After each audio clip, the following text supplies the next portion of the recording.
નમસ્કાર મિત્રો, સ્વાગત છે તમારું ગુજરાતી ટીપ ચેનલની અંદર। તો દોસ્તો, વિજ્ઞાન અને ટેકનોલોજીના પાઠ્યપુસ્તક ધોરણ 5-10 આધારિત પ્રશ્નો અને તેના જવાબ સિરીઝની અંદર ભાગ 11 ની અંદર આપણે 501 થી 550 સુધીના પ્રશ્નો અને તેના જવાબ છે જાણીશું। જો નવા મિત્રો હોય તેને ખાસ જણાવવાનું કે તમે અમારા આગળના વિડીયો છે અમારી YouTube ચેનલ ગુજરાતી ટિપ્સ માંથી જોઈ શકો છો, તથા જો તમને આ વિડીયો પસંદ લાગે તો એક લાઈક જરૂર કરી અમારી ચેનલને જરૂરથી સબસ્ક્રાઇબ કરો અને સાથેનું બેલ આઇકન છે જરૂર દબાવો, જેથી કરીને અમે નવા વિડીયો અપલોડ કરવી કે તરત જ તમને નોટિફિકેશન દ્વારા છે જાણ થઈ શકે। તો ચાલો હવે જોઈએ પ્રશ્ન। આંખમાં પ્રવેશતા જ પ્રકાશનું નિયંત્રણ કોણ કરે છે? તો આંખની અંદર પ્રવેશતા પ્રકાશનું નિયંત્રણ કનિનિકા કરે છે। નેક્સ્ટ, કોના વડે આંખમાં પ્રકાશના કિરણોનું વક્રીભવન થાય છે? તો દોસ્તો, આંખની અંદર રહેલી નેત્રમણીના લીધે પ્રકાશના કિરણોનું વક્રીભવન થાય છે। નેક્સ્ટ ક્વેશ્ચન, ઉર્જાના કેટલા સ્વરૂપો હોય છે અને કયા કયા? તો ઉર્જાના બે સ્વરૂપો હોય છે, સ્થિર ઉર્જા અને ગતિ ઉર્જા। નેક્સ્ટ ક્વેશ્ચન, પદાર્થની સ્થિરના કારણે રહેલી ઉર્જાને પદાર્થની કઈ ઉર્જા કહેવામાં આવે છે? તો પદાર્થની અંદર રહેલા પોતાની સ્થિર સ્થિતિના કારણે જે ઉર્જા રહેલી છે તેને પદાર્થની સ્થિતિ ઉર્જા કહેવામાં આવે છે। નેક્સ્ટ, કોઈ પણ પદાર્થની ગતિને લીધે રહેલી તેમાં ઉર્જાને કઈ ઉર્જા કહેવામાં આવે છે? તો કોઈ પણ પદાર્થની ગતિને લીધે રહેલી તેમાં રહેલી ઉર્જાને ગતિ ઉર્જા કહેવામાં આવે છે। નેક્સ્ટ, સ્થિતિ ઉર્જા અને ગતિ ઉર્જાના સરવાળાને પદાર્થની કઈ ઉર્જા કહેવામાં આવે છે? તો પદાર્થની અંદર રહેલી સ્થિતિ ઉર્જા અને ગતિ ઉર્જાના સરવાળાને યાંત્રિક ઉર્જા કહેવામાં આવે છે। નેક્સ્ટ, વિશ્વની કુલ ઉર્જાનો જથ્થો હંમેશા કેવો રહે છે? તો વિશ્વની અંદર કુલ ઉર્જાનો જથ્થો છે હંમેશા અચળ રહે છે। નેક્સ્ટ, માનવ દ્વારા બનાવવામાં આવેલા પદાર્થોને કેવા પદાર્થો કહેવામાં આવે છે? તો માનવ દ્વારા બનાવવામાં આવેલા પદાર્થોને માનવ નિર્મિત પદાર્થ કહેવામાં આવે છે। તો માનવ નિર્મિત રેસાઓના નામ જણાવો। તો માનવ નિર્મિત રેસાઓ છે એક નાયલોન, ટેરેલિન અને એક્રેલિક। આ છે માનવ નિર્મિત પદાર્થ દ્વારા બનાવવામાં આવેલા રેસા છે। નેક્સ્ટ ક્વેશ્ચન, જે પ્લાસ્ટિક સામાન્ય તાપમાને ગરમ કરતા નરમ અને ઠંડુ પાડતા મૂળ સ્થિતિની અંદર પાછા આવી જાય છે, આવા પ્લાસ્ટિકનું કેવું કહેવામાં આવે છે? તો જે પ્લાસ્ટિકને આપણે સામાન્ય તાપમાને ગરમ કરતા હાવ નરમ પડી જાય છે અને પાછું તેને ઠંડુ પાડતા છે હતી એવી મૂળ સ્થિતિની અંદર આવી જાય છે, આવા પ્લાસ્ટિકને થર્મોપ્લાસ્ટિક કહેવામાં આવે છે। નેક્સ્ટ ક્વેશ્ચન, જે પ્લાસ્ટિક સામાન્ય તાપમાને ગરમ કરતા નરમ અને ઠંડુ પાડતા મૂળ સ્થિતિમાં આવતા નથી, આવા પ્લાસ્ટિકને કેવું પ્લાસ્ટિક કહેવામાં આવે છે? તો જે પ્લાસ્ટિકને આપણે સામાન્ય તાપમાને ગરમ કરતા નરમ થઈ જાય છે અને ઠંડુ પાડતા પાછા મૂળ સ્થિતિની અંદર આવતા નથી, આવા પ્લાસ્ટિકને થર્મોસેટિંગ પ્લાસ્ટિક કહેવામાં આવે છે। નેક્સ્ટ ક્વેશ્ચન, પીવીસી નું પૂરું નામ જણાવો। તો પીવીસી નું પૂરું નામ છે પોલીવિનાઇલ ક્લોરાઇડ। નેક્સ્ટ, થર્મોસેટિંગ પ્લાસ્ટિકના પ્રકાર જણાવો। તો થર્મોસેટિંગ પ્લાસ્ટિકના બે પ્રકાર છે, એક બેકેલાઇટ અને મેલેમાઇન। આ બે પ્રકારના થર્મોસેટિંગ પ્લાસ્ટિકો આવેલા છે। તો નેક્સ્ટ ક્વેશ્ચન છે, ટેલિફોન, લાઇટની સ્વિચ વગેરે શેમાંથી બને છે? તો ટેલિફોન, લાઇટની સ્વિચ વગેરે બેકેલાઇટ પ્લાસ્ટિકમાંથી બને છે। નેક્સ્ટ, અનબ્રેકેબલ કપ રકાબી વગેરે શેમાંથી બને છે? તો અનબ્રેકેબલ જે કપ રકાબી આવે છે તે મેલેમાઇન પ્લાસ્ટિકની અંદરથી બનાવેલા હોય છે, ટબ વગેરે આવે તે। નેક્સ્ટ, કેટલા માઇક્રોનથી પાતળા હોય તેવા પ્લાસ્ટિકના પર પ્રતિબંધ મૂકવામાં આવ્યો છે? તો 20 માઇક્રોનથી પાતળા પ્લાસ્ટિક પર પ્રતિબંધ મૂકવામાં આવ્યો છે।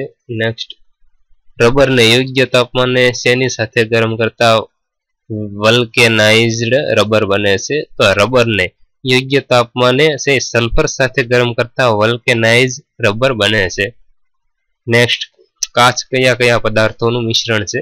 તો કાચ શેમાંથી બને છે એમ પણ કહી શકાય છે। તો કાચ સિલિકા, સોડા એશ અને સોનાના પથ્થરમાંથી બને છે, આ ત્રણેયનું મિશ્રણથી કાચ બનાવવામાં આવે છે। નેક્સ્ટ, ઊંટ પોતાની ખૂંધમાં શેનો સંગ્રહ કરે છે? તો ઊંટ છે પોતાની ખૂંધની અંદર ચરબીનો સંગ્રહ કરે છે, જેટલા માટે તે અઠવાડિયા સુધી ભૂખ્યું અને તરસ્યું રહી શકે છે.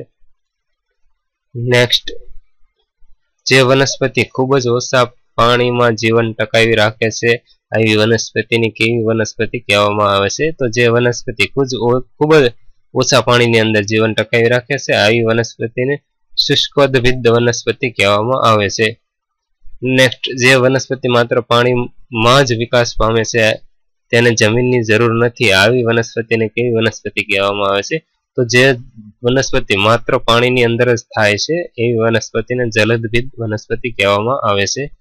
નેક્સ્ટ, પ્રકાશનો સૌથી વધુ વેગ કયા માધ્યમમાં હોય છે? તો પ્રકાશનો સૌથી વધારે વેગ શૂન્ય અવકાશમાં હોય છે. નેક્સ્ટ, શૂન્ય અવકાશમાં પ્રકાશનો વેગ કેટલો હોય છે? તો શૂન્ય અવકાશની અંદર પ્રકાશનો વેગ એટલે કે ગતિ 3 લાખ કિમી પ્રતિ સેકન્ડ હોય છે. નેક્સ્ટ, પાણીની અંદર પ્રકાશનો વેગ કેટલો હોય છે? તો પાણીની અંદર પ્રકાશનો વેગ 2,25,000 કિલોમીટર પ્રતિ સેકન્ડ હોય છે. નેક્સ્ટ, કાચમાં પ્રકાશનો વેગ કેટલો હોય છે? એટલે કે કાચની અંદર પ્રકાશનો વેગ કેટલો હોય છે? તો કાચની અંદર પ્રકાશનો વેગ 1,80,000 કિલોમીટર પ્રતિ સેકન્ડની ઝડપે હોય છે. નેક્સ્ટ, કયા વાયુને પ્રાણવાયુ તરીકે ઓળખવામાં આવે છે? તો ઓક્સિજન વાયુ છે તેને પ્રાણવાયુ તરીકે ઓળખવામાં આવે છે. નેક્સ્ટ, ધાતુઓની કોની સાથે પ્રક્રિયા થતા ધાતુઓના ઓક્સાઇડ બને છે? તો કોઈ પણ ધાતુઓ ઓક્સિજન સાથે પ્રક્રિયા થતા તે ધાતુના ઓક્સાઇડ બને છે. નેક્સ્ટ, કયો વાયુ અંગાર વાયુ તરીકે ઓળખવામાં આવે છે? તો સૌપ્રથમ આપણે જાણી લઈએ કે અંગાર વાયુ કોને કહેવાય. તો અંગાર વાયુ જે આપણે શ્વસનની ક્રિયા રહે તેની અંદરથી જે બહાર કાઢવી છે આપણે તેને અંગાર વાયુ કહેવામાં આવે છે. તો આ અંગાર વાયુ તરીકે કાર્બન ડાયોક્સાઇડ છે એ ઓળખવામાં આવે છે. નેક્સ્ટ, દરેક સજીવ શ્વસન માટે કયા વાયુનો ઉપયોગ કરે છે? તો દરેક સજીવ છે એ પોતાના શ્વસન ક્રિયા માટે છે ઓક્સિજન વાયુનો ઉપયોગ કરે છે. નેક્સ્ટ, ધોવાના સોડા તરીકે શેનો ઉપયોગ થાય છે? તો ધોવાના સોડા તરીકે સોડિયમ કાર્બોનેટનો ઉપયોગ થાય છે. તો હવે તેવી જ રીતે ખાવાના સોડા તરીકે શેનો ઉપયોગ થાય છે? તો ખાવાના સોડા તરીકે સોડિયમ બાયકાર્બોનેટનો ઉપયોગ થાય છે. નેક્સ્ટ ક્વેશ્ચન, અગ્નિશામક તરીકે કયા વાયુનો ઉપયોગ થાય છે? તો અગ્નિશામક તરીકે કાર્બન ડાયોક્સાઇડ વાયુનો ઉપયોગ થાય છે. જે અગ્નિશામકના જે બાટલા આવે છે તેની અંદર કાર્બન ડાયોક્સાઇડ વાયુનું મિશ્રણ પણ હોય છે. તેવી જ રીતે અગ્નિશામક સિલિન્ડરમાં શેનું દ્રાવણ ભરેલું હોય છે? તો અગ્નિશામક સિલિન્ડરની અંદર સોડિયમ કાર્બોનેટ અથવા સોડિયમ બાયકાર્બોનેટનું દ્રાવણ અને કાર્બન ડાયોક્સાઇડ મિશ્રણ હોય છે. નેક્સ્ટ, હવા કરતા હલકો વાયુ કયો છે? તો હવા કરતા હલકો વાયુ હાઇડ્રોજન છે. તો નેક્સ્ટ ક્વેશ્ચન જોઈએ, હવાની ઉપરના વાતાવરણના અભ્યાસ માટે વપરાતા બલૂન એટલે ફુગામાં કયા વાયુ ઉપયોગી છે? તો હવાની ઉપરના વાતાવરણના અભ્યાસ માટે વપરાતા બલૂન એટલે કે ફુગામાં હાઇડ્રોજન વાયુ ભરવામાં આવે છે તે ખૂબ જ ઉપયોગી છે. નેક્સ્ટ, પરમાણુના કેન્દ્રને બીજા કયા નામે ઓળખવામાં આવે છે? તો પરમાણુના કેન્દ્રને બીજા નાભી તરીકે પણ ઓળખવામાં આવે છે. પરમાણુનું નાભી એમ કેવું હોય તો કહી શકીએ. નેક્સ્ટ, પરમાણુના કેન્દ્રમાં કયા કયા કણો આવેલા હોય છે? તો પરમાણુના કેન્દ્રની અંદર પ્રોટોન અને ન્યુટ્રોન આ બંને કણો આવેલા હોય છે. નેક્સ્ટ, પરમાણુની કક્ષામાં કયો કણો ભ્રમણ કરતા હોય છે? તો પરમાણુની કક્ષાની અંદર ઇલેક્ટ્રોન કણો છે ભ્રમણ કરતા હોય છે. નેક્સ્ટ, પ્રોટોન કેવો વીજભાર ધરાવે છે? તો પ્રોટોન કણો છે તે ધન વીજભાર ધરાવે છે. નેક્સ્ટ, ઇલેક્ટ્રોન કણો છે એ કેવા વીજભાર ધરાવે છે? તો ઇલેક્ટ્રોન કણો છે એ ઋણ વીજભાર ધરાવે છે. તો ન્યુટ્રોન કેવો વીજભાર ધરાવે છે? નેક્સ્ટ ક્વેશ્ચન છે. તો ન્યુટ્રોન છે એ વીજભાર રહિત છે, તે એક પણ પ્રકારનો વીજભાર ધરાવતા નથી.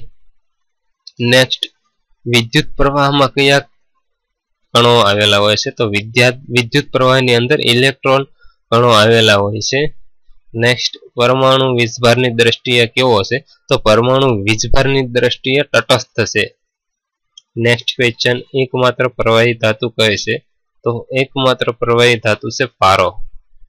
નેક્સ્ટ, કઈ કઈ ધાતુને નરમ હોય છે જેને ચાકુ વડે પણ કાપી શકાય છે?